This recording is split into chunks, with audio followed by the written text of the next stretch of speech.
Hello everyone. सो आज हम अपना न्यू टॉपिक स्टार्ट कर रहे हैं जो कि बहुत ही इम्पोर्टेंट टॉपिक है। तो जब भी हमें किसी फंक्शन में आर्गुमेंट पास कराने होते हैं तो हम दो टाइप से आर्गुमेंट पास करा सकते हैं। पहला होता है आपका call by value and second होता है आपका कॉल बाय रेफरेंस। इसको सीधा हम पहले प्रोग्राम से समझते हैं कि ये कैसे काम करता है। सो यहाँ पे हमने हेडर फाइल ले ली है और यहाँ पे एक फंक्शन हम डिफाइन कर रहे हैं। सपोज हमारे फंक्शन का नाम है FUNC। अब ये एक इंटीजर नंबर लेगा, तो सपोज मैंने ले लिया है int n, ठीक है। और इसका रिटर्न टाइप अगर वॉइड है, ये कुछ भी रिटर्न नहीं कर रहा है, तो यहाँ पे मैं इसकी डेफिनेशन दे रही हूँ। n सपोज है आपका 20 और मैं यहाँ पे प्रिंट करा देती हूँ inside function, right. n is equal to कितना होना चाहिए आपका परसेंटाइल d, राइट। और यहाँ पे आ जाएगा आपका n। तो यहाँ पे मैं स्लैश n भी लिख देती हूँ क्योंकि मुझे मल्टीपल लाइंस यहाँ पे प्रिंट करानी होंगी। इस तरह से हमने ये लिख दिया। तो this is our function definition, right. अब यहाँ पे हम लेते हैं अपना मेन फंक्शन, राइट। अब मेन के अंदर हम लिखते हैं सपोज हमारा कोई वेरिएबल है int x is equal to 10, printf before function calling, right. x is equal to percentile d और यहाँ पे स्लैश n और यहाँ पे कॉमा करके क्या लिख देंगे हम, x आ जाएगा, ठीक है। फंक्शन कॉलिंग से पहले तो यहाँ पे x की वैल्यू कितनी प्रिंट होनी चाहिए, नॉर्मली 10 ही प्रिंट होनी चाहिए क्योंकि फंक्शन कॉल आपका नहीं हुआ है, राइट। अब मैं यहाँ पे सपोज फंक्शन कॉलिंग करती हूँ FUNC और मैं यहाँ पे ब्रैकेट में लिख देती हूँ x, ठीक है। x को मैं यहाँ पे पास करा रही हूँ और इसके बाद ना मैं फिर से प्रिंट कराऊंगी x की वैल्यू आफ्टर फंक्शन कॉलिंग, ठीक है। यहाँ पे हम लिख देंगे आफ्टर फंक्शन कॉलिंग। तो अभी नॉर्मली मैं आपको ये समझाती हूँ कि यहाँ पे क्या हुआ है। आपने n एक वेरिएबल है जो किसके अंदर डिफाइन है, FUNC नाम के फंक्शन के अंदर, और जो x है वो किसके अंदर डिफाइन है, मेन के अंदर। इसको हम डिटेल में पहले समझ लेते हैं कि यहाँ पे क्या हो रहा है, ठीक है। सो ये हमारा कॉल बाय वैल्यू वाला टॉपिक चल रहा है। मेन से अगर हम बात करें तो x की वैल्यू 10 है, ठीक है। जो हमारा x है इसकी वैल्यू 10 है। इसका कुछ ना कुछ मेमोरी एड्रेस भी होगा। सपोज दिस इज 2000, तो इसका मेमोरी एड्रेस है 2000, ठीक है।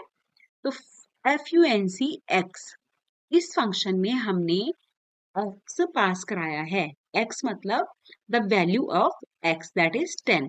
तो जो 10 की वैल्यू है वो हमने यहाँ पे पास करवाई है, राइट।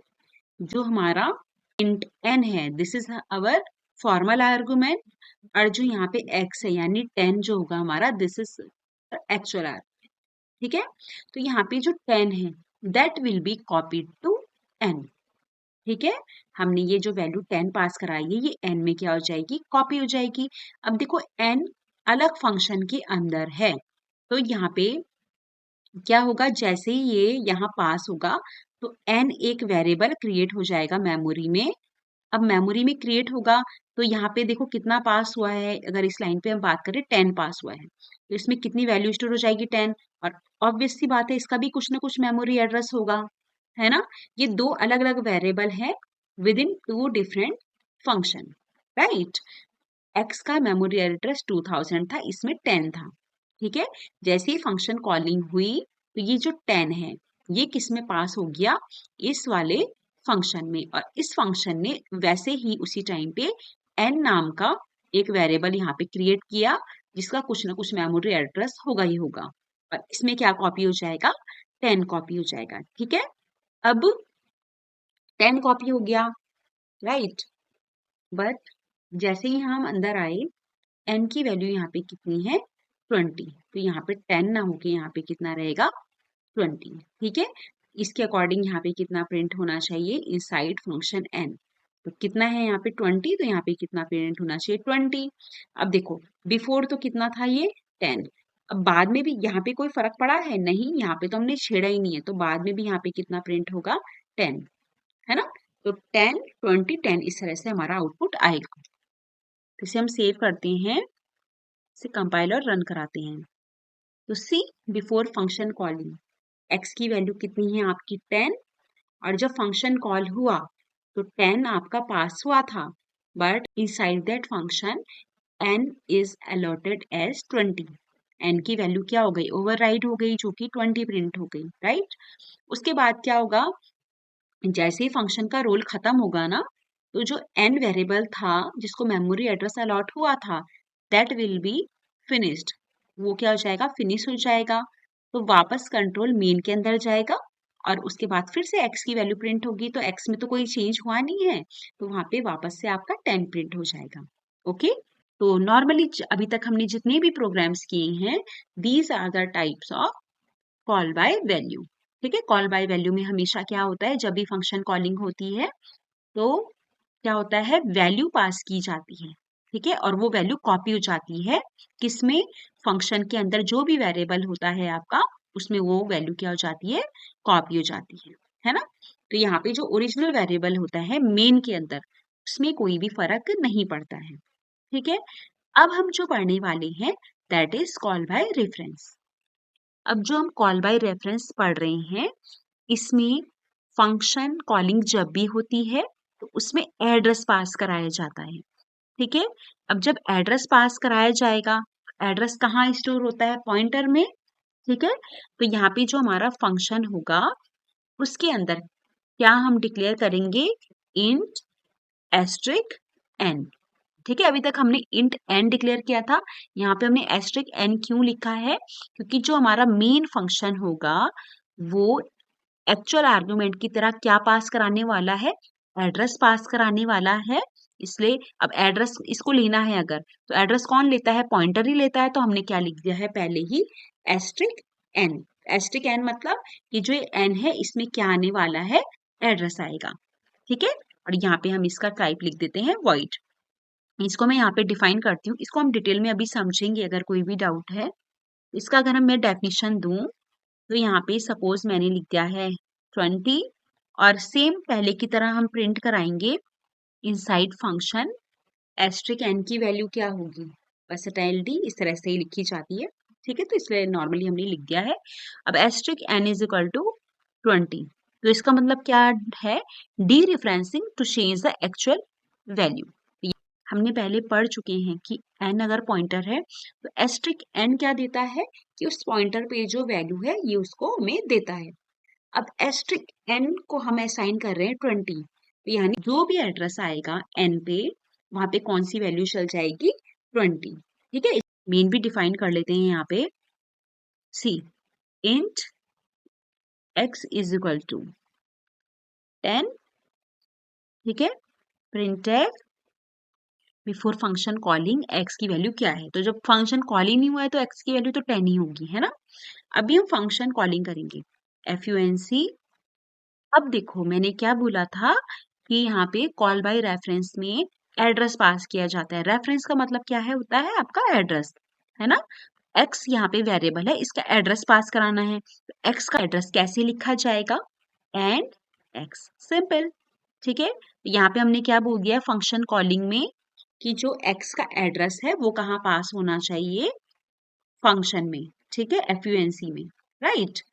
और इसके बाद हम फिर से प्रिंट करा के देखेंगे कि क्या x की वैल्यू भी चेंज हुई है या नहीं चेंज हुई है। ठीक है, यहाँ पे मैं लिख देती हूँ आफ्टर, राइट, ऐसे मैंने लिख दिया है।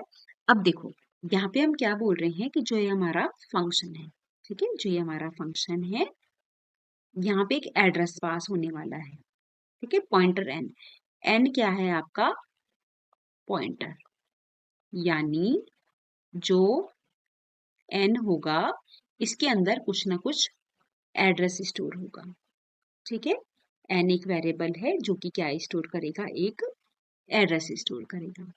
x हमारा 10 है, सी x की वैल्यू है 10, सपोज इसका मेमोरी एड्रेस है 2000। ठीक है, अब बिफोर फंक्शन कॉलिंग x की वैल्यू कितनी होनी चाहिए, 10, तो यहाँ पे कितना प्रिंट होना है, 10। अब देखो जैसे ही क्या लिखा आएगा, func एंड x, तो फंक्शन में x का एड्रेस पास हो गया। ठीक है, x का एड्रेस कौन है, 2000, 2000 कहाँ पास किसको अलॉट हो गया है, n को। ठीक है, तो ये जो n है ये इसके अंदर कौन आ गया है अब आपका 2000, है ना। इसका मतलब यही तो हुआ, हमने x का एड्रेस पास करा दिया फंक्शन में। ठीक है, और फंक्शन में जो वेरिएबल है वो कौन है, n। अब यहाँ पे कॉपी क्रिएट नहीं हुई है, यहाँ पे आपने डायरेक्टली एड्रेस पास करा दिया। ठीक है, तो n को अगर हम डी रेफरेंस करें तो हमने पहले पढ़ा था, अगर मैं एस्ट्रिक n लिखूं इसका मतलब क्या होता है, n पे जो मेमोरी एड्रेस है यानी 2000 उस पे कौन सी वैल्यू है, 10, यानी ये इनडायरेक्टली x पे ही काम कर रहा है। एस्ट्रिक n अभी तक किसके बराबर था, 10 के बराबर था, and now 20 is assign to asterisk n। तो जो एस्ट्रिक n पे है वहां हमने कितना रख देना है अब, 20। तो यहाँ पे x की जगह क्या चल जाएगा, 20। उसके अकॉर्डिंग इनसाइड फंक्शन यहाँ पे कितना प्रिंट होगा, 20। और जब ये कंट्रोल वापस यहाँ आएगा आफ्टर फंक्शन कॉलिंग तो यहाँ पे भी कितना प्रिंट होगा, 20। क्यों, क्योंकि x की वैल्यू क्या हो चुकी है, अपडेट हो चुकी है। यहाँ पे तो n को नया मेमोरी एड्रेस मिला ही नहीं है। ठीक है, पहले वाले केस में क्या था कि वैल्यू कॉपी होती है तो नया मेमोरी एड्रेस मिलता है। फंक्शन के अंदर जो जो दूसरा फंक्शन था ना उसके अंदर जब n था उसे नया मेमोरी एड्रेस अलॉट हुआ, उसने अपना काम किया, तो जो वेरिएबल था n वो क्या हो गया, फिनिश हो गया, वो मेमोरी एड्रेस ही क्या हो गया, फ्री हो गया, है ना। बट इस वाले केस में नया मेमोरी एड्रेस जनरेट हुआ ही नहीं है, इनडायरेक्टली ये n किस पे काम कर रहा है, x पे ही काम कर रहा है। तो x क्या हो चुका है, मॉडिफाई हो चुका है, राइट। तो इसको हम कंपाइल और रन कराते हैं।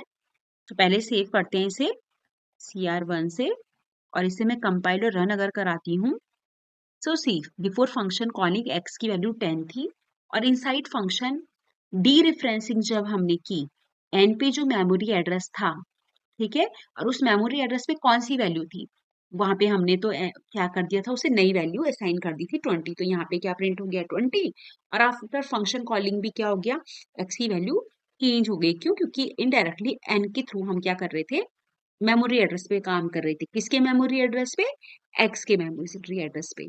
तो जो कॉल बाय रेफरेंस होता है आपका कब यूज किया जाता है, जब आपको ओरिजिनल वैल्यू मेन के अंदर जो ओरिजिनल वैल्यू उसको चेंज करना है, जैसे स्वैपिंग के केस में होता है, आपको वैल्यूज क्या करनी होती है, इधर उधर एक्सचेंज करनी होती है, तो तब आप इसका यूज कर सकती हैं, कॉल बाय रेफरेंस का यूज कर सकते हैं। तो ओवरऑल क्या होता है, जब कॉल बाय वैल्यू का केस होता है उसमें आपका जब भी मेन के अंदर फंक्शन कॉलिंग होती है तो वैल्यू जो होती है वो क्या होती है, कॉपी हो जाती है। और जो यहाँ पे n हुआ करता था, एक नया वेरिएबल क्रिएट होता है, उसमें वैल्यू कॉपी हो जाती है, जो भी ऑपरेशन होता है वो परफॉर्म होता है, बाद में ये n क्या हो जाता है, खत्म हो जाता है।